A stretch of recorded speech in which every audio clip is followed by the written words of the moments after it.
up, everybody? Welcome back to another edition of the show. It is November 23rd, 2021. We're just a few days from Thanksgiving, and I'm joined once again by Kyle Klingman out in Cedar Falls, Iowa. Kyle, how are you this morning? I'm doing really good, man. And how could I not be doing really good with our really great guest today? Yeah, I'm pumped up. This is a part of history, you could say, right? Women's wrestling just started or announced that they're starting a program at the University of Iowa, and they announced their head coach, our guest. Let's bring her on, Clarissa Chun. She's an Olympic bronze medalist, a world champion, and now head coach at the University of Iowa. How's that feel, Clarissa? Unreal. I never thought it would happen like this, but yeah, I don't know. I never thought I would be part of University of Iowa. Um, really excited. Yeah, I could go on with a story, but I don't know if we want to start with that. Okay, I do want to get to. I just kind of want to. I want to get to like I know you graduated high school and went into college like the late '90s, early 2000s. What was the landscape of women's wrestling? And I'm talking college, right? What was Mhm. it like when you were getting out of high school in '99, 2000 ish? Yeah. Um, Age me, but um, well, like so leads into the story that I wanted to share actually. I started wrestling in 97, 98 season in Hawaii was the first state to sanction girls wrestling. And at that time, University of Iowa was winning national titles consecutively under Coach Zaleski. Um, so I was a junior in high school when that happened, and I actually applied to University of Iowa among other schools like San Jose State, University of Hawaii, whatnot. Um, and really, I applied because of the wrestling program, and I knew that there was no space for women at University of Iowa. But I wanted to be around a winning and competitive program, whether I was going to mop mats or not. And obviously, I didn't go that route. I got accepted, ironically, but knew that that wasn't going to be the direction that I was going. And my senior year, after I graduated high school, Missouri Valley College came around, and they were the first women's wrestling collegiate program that offered scholarships. So for women's wrestling, and that's kind of the direction I took. It was probably one of only a handful of colleges that offered women's wrestling. Um, the only college that offered scholarships at that time. It was like University of Minnesota Morris was around. Um, could be wrong if like Pacific University in Oregon was around at that time. Cumberland's came, I want to say around that time, if not a year after. Obviously, I think there was like club programs like at Lock Haven where Jenny and Sarah McMahon have gone. But yeah, it was less than a handful of college programs for women. So you got accepted to Iowa. Why didn't you go? Yeah. Uh, I I knew it wasn't a reality for me to wrestle and compete, and it was between there and San Jose State for judo. So I was judo background, and or stay home and go to University of Hawaii. But when Missouri Valley College came with that wrestling scholarship or wrestling women's wrestling opportunity, I jumped on that. I had no idea what freestyle wrestling was. Um, and it was amazing to think that Coach Mako, the men's head coach at Missouri Valley College, had the foresight to keep it freestyle, in the college programs because it was his vision to like bring women onto the campus and on the team to pursue world medals, Pan Am medals, because there was no Olympics then, but he kept it freestyle. So Missouri Valley was the first school to offer scholarships for women's wrestling. What was a season like, or for you a career, right? And did it grow or progress women's college wrestling while you were in college? Yeah, because there wasn't a whole lot of other college programs. It's not like we had dual meets. We went Right. to all the open tournaments. Sunkiss Open starting in October. That's where we learned the rules of freestyle. Like that was a learning experience. We would drive up to Manitoba Canada, Manitoba, Canada, and because they have freestyle like women's wrestling like competitions in Canada. So we would just drive to different open tournaments. Went to Northwestern for college nationals. That's where they had what they considered university nationals. Now it's called U23, but like all like U.S. Open, every competition like that is where what we competed in. Did you ever, and it's easy to not do this, right? It's easy to, and that's probably what most people do. You just think about where you're at and what you're doing. Did you ever think to the future and how women's wrestling could grow and if it would be like bigger on the college level? When you were in college, were you thinking about that at all? Mm-mm. No, Yeah. when we were in college, it was just like wild to see a bunch of women from all across the country and sharing stories that they're the only ones on their team that are female or where they came from and whatnot. And, even when I was in college, it was only like, again, less than a handful. It was Hawaii, Texas, maybe Michigan, like, I don't know, that had girls sanctioned wrestling at the high school level. Wasn't even sanctioned at that time. And so it was, yeah, I don't know. I don't think I ever would have thought it would come to this. Um, but it's been so fun to see the growth of it exploding, especially when, Sally Roberts started to wrestle like a girl and like really having a team behind of pushing states to get girls wrestling sanctioned. And I think since 2016, it's just grown exponentially. So Yeah. How many girls were at Missouri Valley when you were wrestling, mm. obviously? Yeah, we had probably almost 30, maybe that Awesome. much. We had a big team. We had a big team. Yeah. Um, so obviously you go through your career, you're highly decorated. I said it, but world champ, Olympic medalist, and then obviously you transition to coaching. You out of Colorado Springs, and you've been coaching with USA Wrestling for a while. Was that something that you knew you wanted to do, or again, were you just taking care of yourself and competing and training? Then once it got over, you, the thought of coaching popped in your head. Yeah, like as an athlete, as I was like nearing the end of my athletic career, that's when I started really thinking that, you know, that I could like coach, that I would enjoy it, up until then, like throughout my career, I've done camps and clinics and stuff, and I denied the fact that I would want to coach, I'm like, no, I'll figure something else, like I'll like whatever, and towards the end of my career, it's like, man, I love wrestling. I love sports. I've been like, sports have been a big part of my life, and just thinking about just my upbringing and my experiences throughout like my athletic career has made me feel like, yeah, I really enjoy, the relationship and being around like young athletes or people in general, and just wanted to like share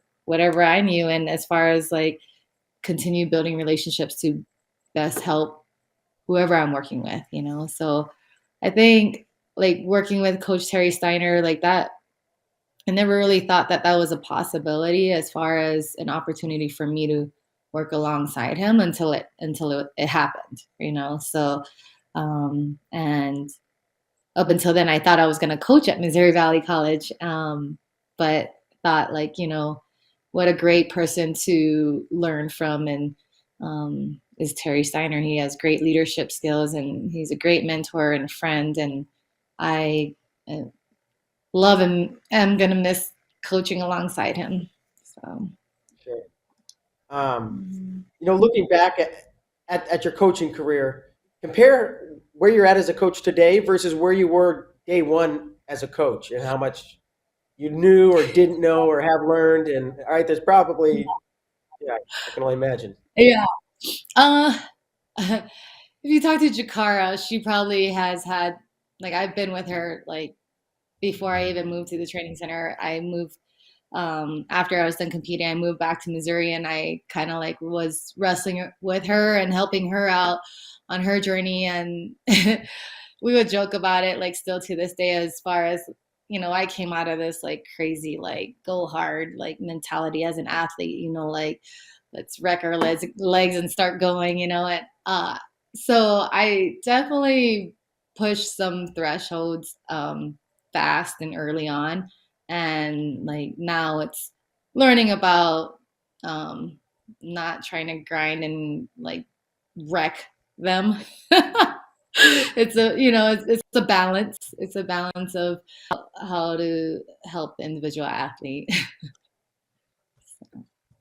So would it be fair to say, you applied for this job and you got it today? Had you come straight out of being an athlete and tried to apply for the IO job, would you say you wouldn't be ready for that? No, it's funny, how people say like things happen for a reason or whatever, like, yeah, I definitely feel that I probably wouldn't have been fit for this, like had I come right out of my competitive athletic career. I feel that USA Wrestling and United World Wrestling has provided me a lot of opportunities to help me grow as a coach, taking leadership courses and coaching courses that allows me to, you know, digest and kind of be more thoughtful about like who I am, my philosophy, and what I value, and how I would want to lead and how I want to empower these young women, So I just definitely feel that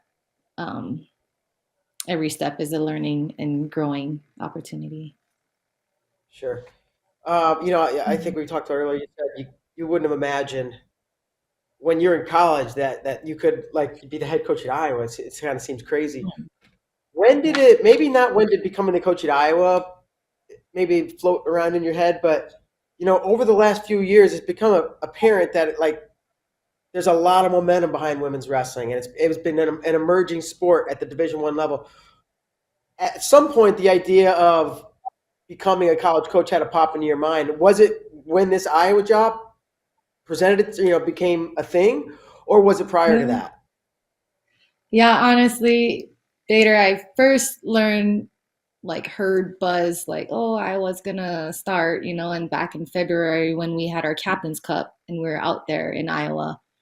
And at the time and that was February of this year, 2021. And at the time they said 3 to 5 years. So I was like, oh, okay, 3 to 5 years. There's, like I got time, like maybe, I don't know that I really even thought that I would pursue that, because I'm happy at USA Wrestling. I'm happy working alongside Terry. I'm happy working with national team like athletes, the senior level, and the residents here in Colorado Springs. I love it. Like I would have never thought, and honestly, I still didn't think, and it was just conversations with like Terry, Waylon, my significant other, my family, just conversations of, um, what it would look like or if I tried.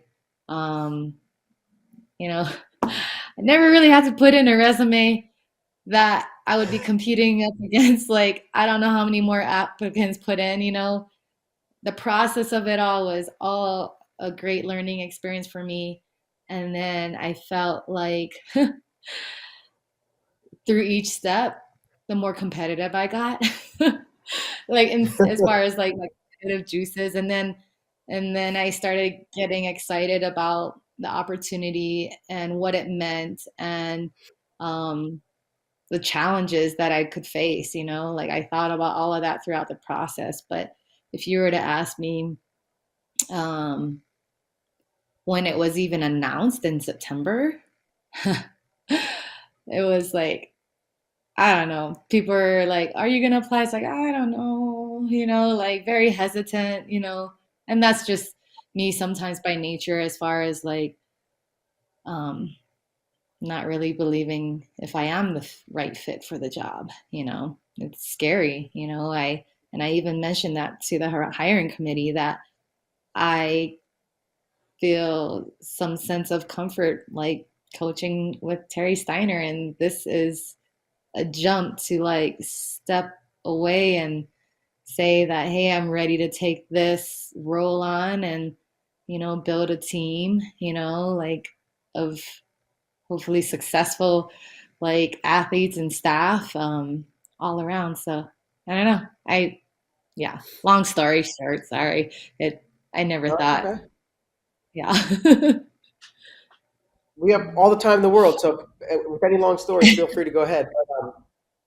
So when did you go from, your friends or whoever were asking if you're going to apply, you're like, I don't know, maybe, like, when were you like, yes, I'll do it, or I'm doing it? Was there a moment, or was it just like over time, progressively, you decided to do it? Yeah.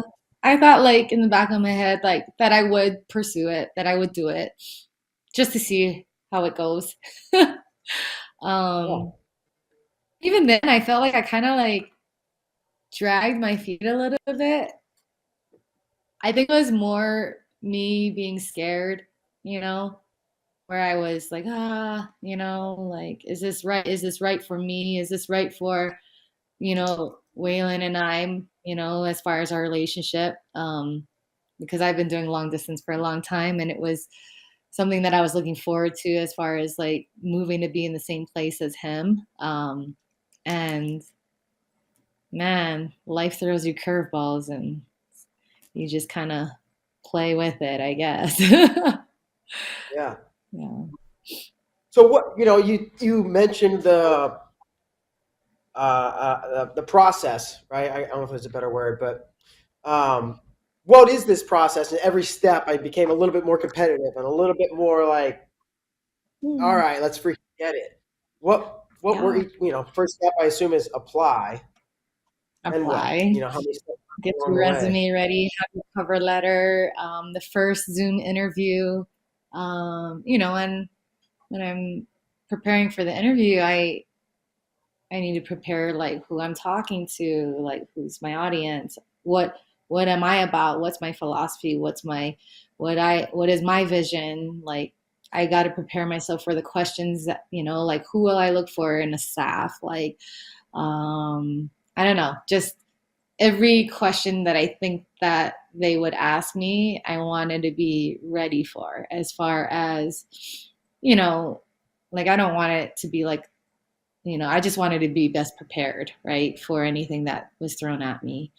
And and then when they brought me in, just meeting all the people that I would be working with, making it like making sure that, there was probably 20 people at least that I was like handed off to, as far as academic advisor, and meeting all the people in different departments. And for me, it's important to learn their names, right? And get their names right. And because I feel like name is a very important thing. It's the first thing, someone is given, so like being mindful of that and just being true to me and who I am. It was a scary process, but at the end of the day, a lot of things that were people would tell me is just be you, and I would get nervous, off the start, because it's like, oh my gosh, like, am I enough for this? And then I would remind myself, just be me and relaxed. And yeah, that's kind of, I guess you brought. You said I gotta be prepared for all these questions. What's my vision? What do I see for coaching staff? What is your vision? well, obviously I want to build like a solid team of not only great athletes, but great student athletes. I'm probably going to repeat whatever a lot of coaches say, in the sense that, you know, the Iowa like way is win, graduate, and do it right. And I feel very aligned with that. Like I want to be competitive. I want consistency in the program. I obviously the consistency will come on and off the mat, whether in the classroom or on the wrestling mat. So that's kind of I want the student athletes and our team, our staff, everyone to do it the right way. I want integrity within the program. I want to be able to like trust everyone, like staff and student athletes all together, and the people we're working with, and yeah, just build that. What was the were there any curveballs that threw you off, during this, I want to be as prepared as possible. Was it ever like, whoop, oh, I did, okay, got to dance here. I wasn't ready for this one. um no, not really. I think, well, Coach Tom Brands was part of the hiring committee, and um there was like a survey that I had asked some people to fill out for me. It's kind of an alternative to like a letter of recommendation.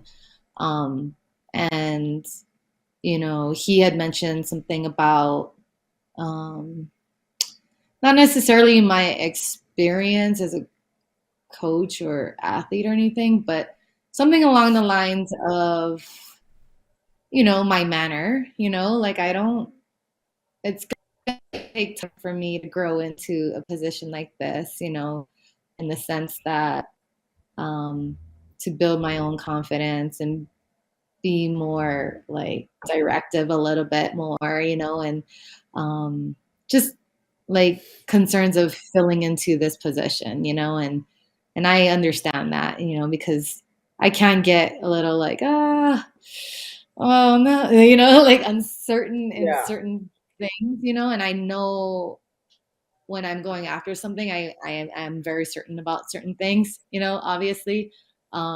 So, and that's the competitive side in me. So I know I have it in me. I just know that it's something that I need to continue to work on. And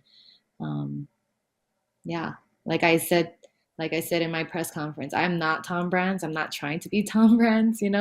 I just have a different way, and like I come from a different background, and I am me, and I still want to be true to me, and hope that people who come to wrestle at University of Iowa would want to wrestle for me. So,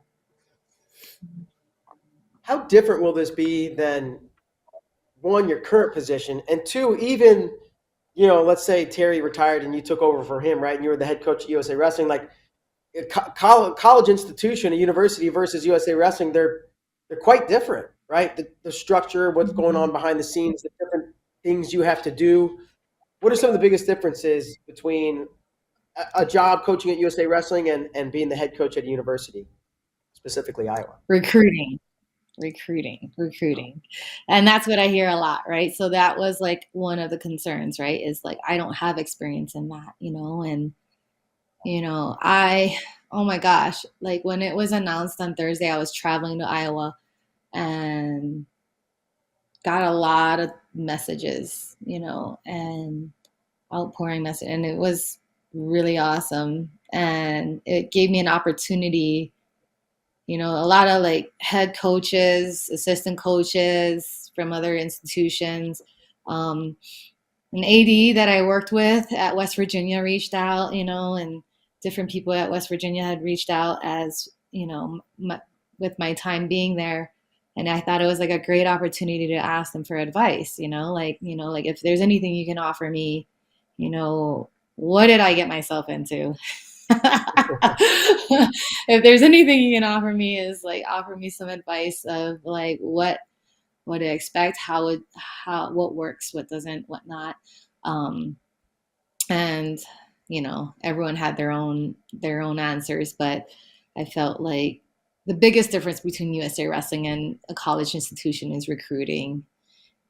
So it and like yeah, I'm gonna really miss working with the athletes on the national team. Like I don't even want to talk about it. I'm gonna start crying.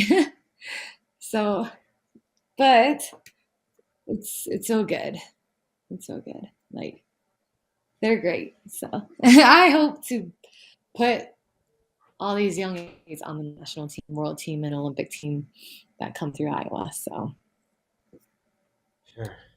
Um, sorry, I'm an well, emotional person. I thought I stopped crying by now. I don't think I stopped crying since like It's been announced. It's just a sign that you're that invested in what you're doing right now, and not that I like to see you cry, but I like appreciate it, and it makes me respect what you're doing, and understand and appreciate the amount of effort that you put into the lives of these women. So don't feel bad. Um, Sorry. it, it's a good thing. Oh gosh, sorry. Okay. That's all right. I think Kyle had a question. Okay. Terry, yeah, Terry Brands was the resident head coach at the Olympic Training Center for a while. What kind of relationship did you guys build when you were out there? Oh man, Terry was awesome. Like he was so great as far as, you know, men's Greco, men's freestyle, women's. We all trained in the same wrestling room at different times, and he opened his doors for us women to come in, watch, get on the mat, um, like just whatnot. But sorry. Um, no, he's great. Like he paid attention to women's wrestling back then. And that was like mid 2000s, and at a time where um there still wasn't a lot of support or buzz, like in the sense of like real support for women's wrestling in that way. Um, he would talk to me, we would cross paths on at the OTC at times, and he would stop and talk to me about my matches at US Open or Krasnoyarsk and whatnot. So he was really involved and engaged when he didn't have to be in the women's wrestling realm of it all. I was fortunate to be able to go to his house at times and watch Nelson and Sydney, his kids. Um, and yeah, Nelson was competitive ever since I've known him. He was probably like 9. And he's a fun kid as far as like when he was growing up, as far like changing rules so that way he could win. And but no, Terry and Michelle Brands, they're awesome, great family, big supporters. I'm excited to be able to see them more often. Yeah. Mm-hmm. So, and I know, I think Iowa's getting a new room, and like, how are, I'm assuming you're going to share the room, but just give me the makeup of like, what does it look like having two programs at a Power Five school with resources, practice time, coaching staffs, lockers, facilities, I don't know, all that kind of stuff. Right. Right now, it'll be a shared space, obviously, coming in. But yeah, they have plans on building a $25 million wrestling facility. Bonkers. That's the love and support in Iowa. Like the community helped build that, right? They stood behind that. So yeah, um, each have their own space, like women's like coaching offices, men's like locker rooms, showers, all of that. Recruiting area where they can lounge. Obviously, sauna, cold plunge, for the Hawkeye Wrestling Club purpose, uh, and an amazing wrestling room, with like weight room nearby.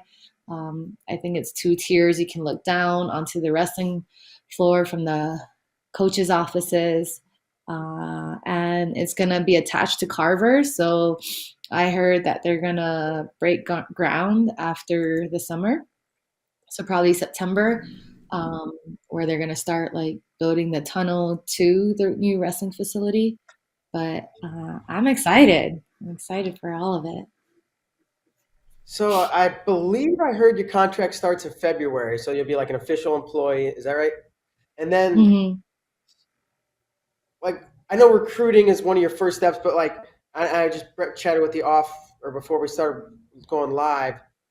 You can recruit girls to come be a part of the team for the 22-23 season, right? So just Hmm. first tell me what that looks like, and then when will you guys, officially compete? Yeah, so the 22-23 season will be like unattached, probably with not like they wouldn't compete under University of Iowa. They can go to open tournaments. There's a lot of college open tournaments going on. Um, there's a big one this past weekend at Missouri Valley, and like U.S. Open, they can compete in any of those open tournaments. And then our official season, college season, would start 2023, fall of 2023. Okay. But as a year from today, right, you'll have you can do open tournaments, but you'll have practice and a team and all that, right? Yeah.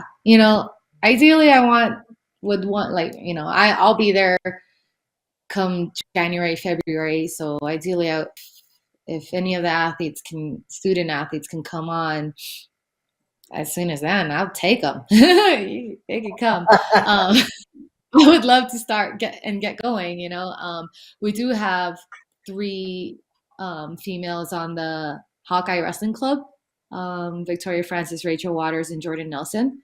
So when I get there, I'll be able to work with them, get going in that way. But yeah, I think I'm excited to get people on campus and get going in the Hawkeye room. And then as far as the staff, right? Yeah. If you have any particular names in mind, I'd love to hear it. But how many coaches are you going to get? When do you start looking to bring these coaches on board? Have you had any conversations with anybody? Yeah. That's what I'm working on. I'm excited for that and nervous at the same time because, I get advice on that end too, which I really appreciate because I want to make sure that we have a good working relationship. So, haven't really started the process of communicating with any interested assistant coaches. I get 2 coaches, assistant coaches, and I get a director of ops as well. So that should be fun. But yeah. Any people in I mind? feel like Kyle Klingman lives in Iowa. He's got long arms. I'm sure he takes people out. Yeah, I got plenty of people in mind, but I'll let you. That's your job. I'm sure there's a lot of the same people you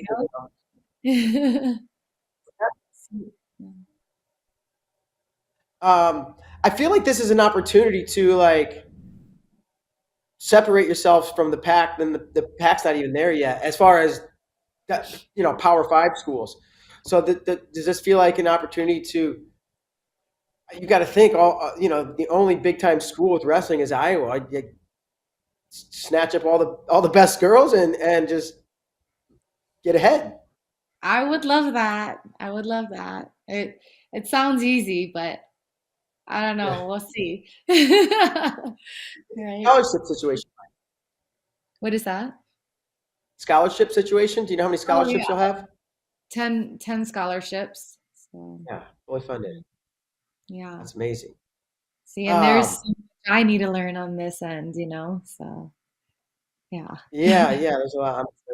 And it's crazy, right? Because there's the X's and O's, right? How to shoot, how to gut wrench, how to defend, but there's so much more behind it. This is kind of what I was going back to, the difference between USA Wrestling and college coaching, right? There's probably fundraising aspects and marketing aspects and just a lot of different things that different components. Absolutely. Without a doubt. Absolutely, yeah. Have you heard even talks about any other big schools starting women's wrestling? Yeah, I've heard talks, and it wouldn't surprise me if anything comes up. I have so when I knew that I was before it was announced that I was going to be the head coach, I called Terry and I'm like, now I know why you don't sleep. I'm always like, throughout everything.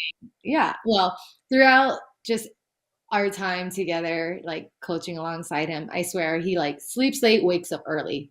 And I'm like, Terry, you don't ever sleep. I swear you just nap, and he obviously does not nap during the day, but his sleep is so short that I'm like, like, why aren't you sleeping? And yeah, no, it's like I wake up with nightmares thinking like, oh my gosh, someone's coming out with an announcement. I need to call someone, like today. So, yeah, it's been sleepless. The mind just keeps It's running. amazing. Yeah. Are there things that run through your mind more than others? Is there anything that's like, oh, this keeps coming back? This got to do this. Got to figure this out. Yeah, no, not really. It's just more like what I need to do, like where do I start? Like, do I multitask? Like how am I like, I don't know, just kind of, and plus on top of that, I'm still doing my work with USA Wrestling, like the timing of all of this was right in the middle of our national team camp, and we're busy on the mat. We're busy doing individual athlete meetings and all these different things. And, just having different commitments that I've committed to prior to all of this, like getting things lined up to go to Saudi Arabia for UWW to teach a women's coaches course, or lining up like camps coming up, whether it's Ukraine for national team camp, development camp in Arizona. So it's just like at the end of the day, I'm like, oh my gosh, need to find this time, to make sure I'm not dropping the ball on something. So. Mhm. What was the experience like? I saw this video in 9 different places, posted by 100 different people. It was you walking on the floor, Carver, getting a standing O. You got a mic on. You cover your face. There's 15,000 people cheering for you. And I think I saw you at a football game, and they just took you around and introduced you to everybody. What was that experience like? And it seemed like a very warm welcome. Very warm welcome. It's hard for me to take stuff like that in. It's really hard. It's the whole reason why I never left my shoes on the wrestling mat. Not because I never retired from the sport as an athlete, but more because it kind of makes me uncomfortable that, I don't know, in Carver, like I think maybe there was 14,000 people in there, looking and like giving me a standing ovation. That's weird, like I was like, very warm welcome though. Oh my gosh, I was so excited, and then I went to the football game and meeting all the people and how excited the students are, just like the dance team wanting to meet me, or like just different people, obviously from all over Iowa and beyond. I truly felt the love and support from across the country, and couldn't be happier as far as that goes, because it could have been bad. It could have been like, what the hell were they thinking? Why her? Oh, stop. I hope I You're, can. I hope I can meet their expectations or exceed them. So, yeah. I'm sure you will. Yeah, it really is a historic moment, because we'll look back in 20 years and it'll be littered with women's programs, and we'll be talking about this moment as pivotal. So it's exciting to me. I'm stoked you let us you joined us today to talk about all this. Yeah, I'm you better asking get most of the Bella questions. ready. Say again. You better get Bella, your daughter, ready to come to the Black and Gold north of Mizzou. So, All right. Well, we're down to Texas, but we'll make a trip up to Carver well, to watch the you're women. Mizzou alum, I am a Mizzou so guy. So yeah, so my family's all in Missouri. Absolutely. yeah. We'll come to it. Well, maybe Mizzou adds a women's program, right? Yeah, she's got to be a Hawkeye, right, Kyle? She's 4 years old. That's what I'm fighting for. I love it. Bring him up to You got a Iowa. little sister too, so there's Yeah, 2 of them to be fighting for you. there you go. But I want to let Kyle jump in. I know he's probably got some questions and may try to make you sweat here. He lines up some tough ones. So Kyle, whenever you're ready, buddy. Yeah, I do, Mark. It's called Sweat It Out, and 5 Oh, questions. We'll see what you think. You ready to go? I'm not good at this. KJ is really good at this. Oh my gosh, Kate. Oh gosh. We'll see. I just have fun with it. Number 1, If you could lip sync one song during a lip sync battle, what would it be? Oh my gosh. I don't know. Ah. That's, Heart Like a Lion. Mark, you That like was it? one more. Huh? I don't think I know that. What, Heart Like a Lion? Yeah. Revolution. So All right. good. I picked a I mean, song, that's guys. really, you can't get that one wrong. Yeah, you Yeah. can't. That's true. You got that one right. Number 2, what president of the United States was born in Honolulu, Hawaii? Oh, President Barack Obama. Yep, I was getting nervous you for got it. this stuff. Number number 3, name one of the University of Iowa's Olympic gold medalists in wrestling. Oh, Tom Brands. Got it? Coach. I Uh, mean, Kyle, could you make it any hey, easier? Don't I let me mean, sweat. hey, I don't want to Oh, sweat. she's still sweating here. Come on. this Yeah, I guy. Missouri Valley's first WCW champion was from Hawaii. What is her name? Oh gosh. Not me. No, Was it it's Debbie not you. Sakai? Yeah, Stephanie Debbie Lee. Sakai. Debbie Sakai? Ah, yeah. Yeah. Yay. Mhm.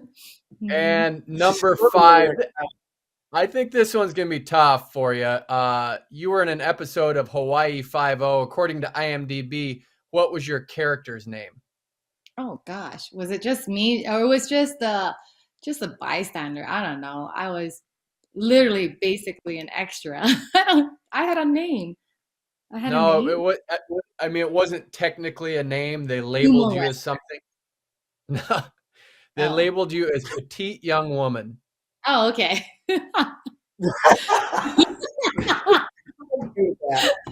I was in a sumo suit, so I thought I was like a sumo wrestler. Yeah. Oh, That's it. dang. See, Yes. wasn't that Thanks bad? for taking It it wasn't easy that on bad. me.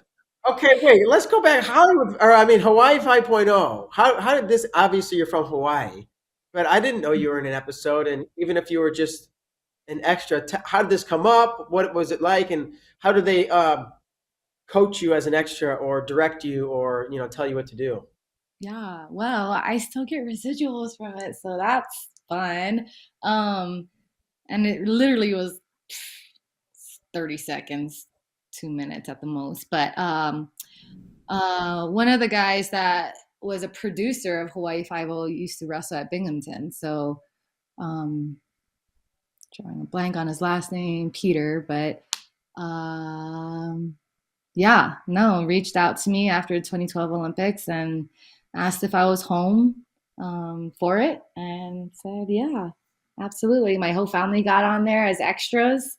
And I had like a small segment at the beach, like sumo wrestling another guy, and it had nothing to do with the storyline of the episode.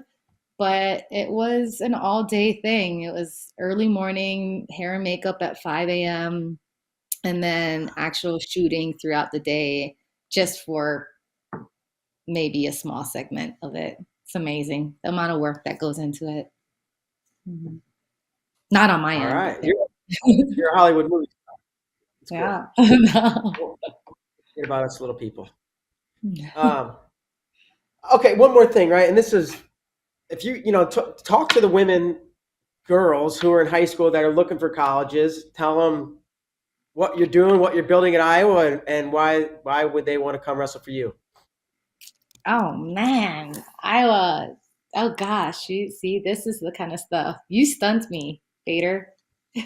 I just, me. I feel like Iowa, no better place, to wrestle. It's part of the fabric of the whole state. I mean, the University of Iowa has that culture of, wanting to produce, national titles and beyond. So I think any girls that want to wrestle who is willing to work hard, and do the right things, like I want it to be a good fit for everyone. So Awesome. Yeah, well, get used to yeah. it because You got to wear a lot of hats as a Division One coach, and salesperson is one of them. You be authentic, but Yeah, that's part of the gig. I know. Um, I need to work on that. Thanks for you giving do. me my first. I need to work on that, Vader. Yeah, I need to work on that. Well, you're a fantastic coach already, and I have no doubt you're going to be an amazing head coach and opening the door and paving the way for generations. Honestly, behind you, my girl's going to grow up by the time she's ready for college. There's going to be tons of options, and she's going to say, "Yeah, Clarissa was there at the beginning." So, Yay. Yeah, and you know what? yeah, Honestly, thank you. And I've like I said, I've heard from many people. I want to thank the women that came before me. The true pioneers of women's wrestling that have fought for opportunities for women along the way, even before me. Because there was a whole decade or so before me, and I let them know that this wouldn't have been possible without them. And it may not have been during their time for these opportunities, but you know, that was a door for us to come stumble through and open these, like, yeah. yep, absolutely. Lots of them from Trish and on, and there's a whole lot of them. Mhm. So, yeah, A thanks to lot of those them. women, and best of luck to you. And I'm super excited, and congrats. And we'll give you the final word. You can say anything you want to say. You can give a shout out. You can tell a joke. Um, You can give a pitch. yeah. You can say No, just thank adios. you, everyone. In the wrestling community that support women wrestling. The excitement for it is huge. And yeah, go Hawks. And thank you guys. Flow. All right. Yeah. All right. There you go. Go Hawks. Yeah. Best of luck. Thanks so much, and have a Yeah. great day. Thank you. You too. All right. Bye. Bye bye. Oh, Kyle, that was great. That was great. And it's like we're scratching the surface. Things are just getting started. Yeah, I mean, when I was at the Gable Museum, I desperately wanted to get a female wrestler for one of our celebrities at the Dan Gable Celebrity Golf Tournament. And Terry Steiner sent Clarissa, and she was a rock star. She drove around Bob Siddons, who was Dan Gable's high school coach, and she just won everyone over. And you can see why she's a great fit for the Iowa program, because she's going to do the same thing. So always appreciate what she has to say, and I appreciate what she's doing for the sport of wrestling as a whole. It's awesome to have her on. Yeah, we're gonna look back at this episode years down the road as a pivotal one for women's wrestling. So, and obviously more than just this episode, what's happening in the sport of wrestling right now, and Clarissa taking that job, and you know, big things are to come for her and the Iowa Hawkeyes, but women's wrestling as a whole. We're excited to see it, watch it unfold in front of our eyes. Can't wait. It's fun. Yeah. Okay. Well, that's going to do it for today's show. Hope you guys enjoyed watching. I hope everybody has a safe and happy Thanksgiving. Eat some turkey, take a nap. Wrestlers, just eat a little bit, not too much, anyways. But you eat, right? Don't starve yourself. So, everybody have a great Thanksgiving. Thanks so much for Kyle Klingman. I'm Mark Bader. We'll see you next time.